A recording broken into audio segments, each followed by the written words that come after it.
Sounds All Around by Jane Belk Moncure, illustrated by Lois, Axeman.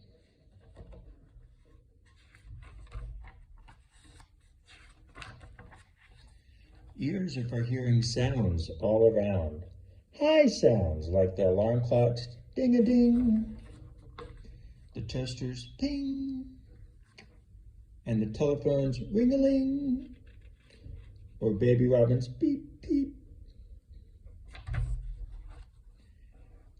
Ears hear low sounds too, like the deep croaky chug-a-rug of a bullfrog, the grrr growl of a bear, the roar of a lion in the zoo. Now you make a low sound too.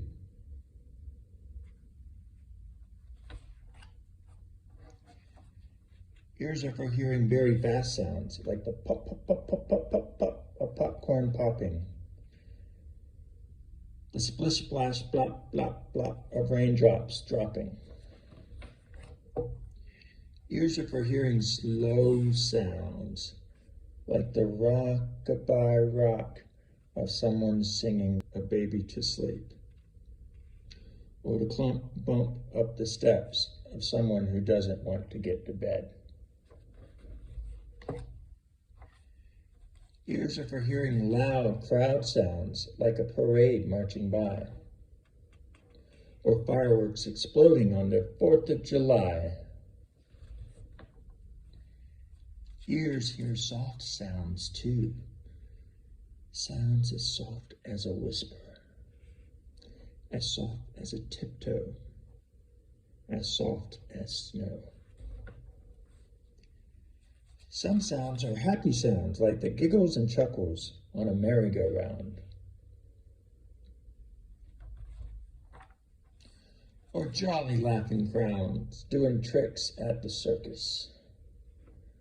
Some sounds are sad, like the baa of a lamb looking for its mother, or the meow of a little lost kitten.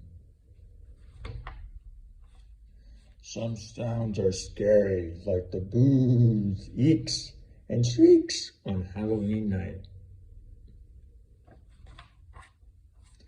Sounds can wake you up, like a fire alarm screeching in the night. Sounds can make you sleepy, like the creaky sound of a hammock swaying in the wind.